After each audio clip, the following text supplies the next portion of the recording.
Hello guys, आज हम लोग प्रैक्टिकल की मदद से जानेंगे कि फ्लोर बीम क्या होता है, टाई बीम क्या होता है, प्लिंथ बीम क्या होता है और डीपीसी कहाँ एक्चुअली में लगती है और उसका यूज़ क्या होता है, ताकि कंस्ट्रक्शन साइट पे जाओ ना तो कॉन्फिडेंस फील हो सके। तो चलिए जानते हैं एक्चुअली में ये चारों क्या होते हैं। चलिए, प्लिंथ बीम का मतलब होता है जो सुपर स्ट्रक्चर और सब स्ट्रक्चर के बीच में एक बीम दिया जाता है, जिस बीम के ऊपर बेसिकली आपका सब स्ट्रक्चर खड़ा होता है, उसको प्लिंथ बीम कहते हैं।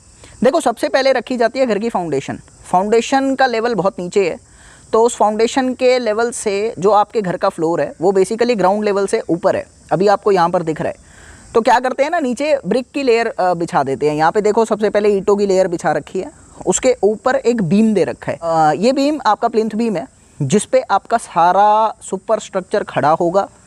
बेसिकली ये बीम आपके सारे लोड को झेलने वाला है, that is called plinth beam. Got it?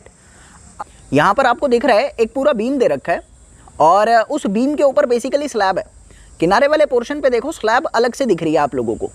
तो यहाँ पे होता क्या है ना, वो बीम स्लैब के साथ एक मोनोलिथिक कास्टिंग में आता है, अलग से दिखता नहीं है। तो ये पूरा ही नीचे वाला पोर्शन जो है आपको अलग से दिख रहा होगा, वो आपका फ्लोर बीम है, और जो स्लैब चल रही है वो स्लैब है। मोनोलिथिक कंस्ट्रक्शन के साथ हमेशा रहता है ये। तो वो जो बीम जो स्लैब को बेसिकली झेलने का काम कर रहे हैं ना, उसको आप फ्लोर बीम का नाम देते हैं। फ्लोर बीम समझ आया ना?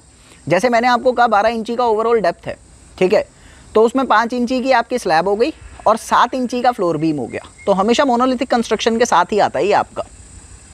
अभी देखो, टाई बीम क्या होता है। आपको बीम दिख रहा है, ये बीम बेसिकली 2 कॉलम के बीच में है। आप हमेशा ये बात याद रखिएगा कि टाई बीम जो होता है वो 2 कॉलम के बीच में होता है, और इसका फंक्शन बेसिकली क्या है ना, नाम सजेस्ट कर रहा है, टाई बीम बांध के रखने का काम करता है। अभी बात आती है यहाँ से, ये टाई बीम बांध के रखने का काम कर रहा है, कॉलम में बकलिंग नहीं आने देगा।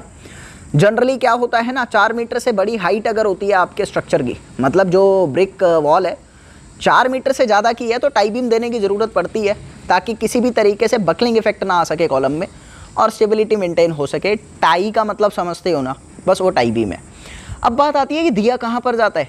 लिंटल का जो लेवल होता है ना, डोर्स और विंडोज़ के ऊपर लिंटल लगते हैं, लिंटल का जो लेवल होता है वहाँ पर जनरली आप लोग टाई बीम देते हो। देखो, साइड में आपको दिख रहा होगा, वो लिंटल है, और उसी के लेवल में आप लोगों ने टाई बीम दे रखा है, हमेशा वहीं पे दिया जाता है।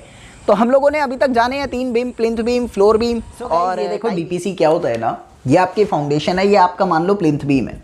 अभी प्लिंथ बीम के ऊपर क्या होता है कि आप एक लेयर बिछाते हैं, जिसमें आप अपना वाटर प्रूफ मटेरियल ऐड करते हैं।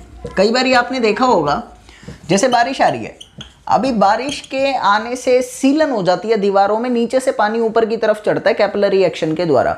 बस उसी को रोकने के लिए हम मसाले में वाटरप्रूफ मटेरियल मिलाते हैं, और जहाँ जहाँ हमारी चौखट होती है बेसिकली वहाँ पर एक लेयर दे देते हैं। उस लेयर को कहते हैं डीपीसी लेयर। कितनी थिकनेस की होती है? जनरली 2 से 3 इंची की ये लेयर रखी जाती है।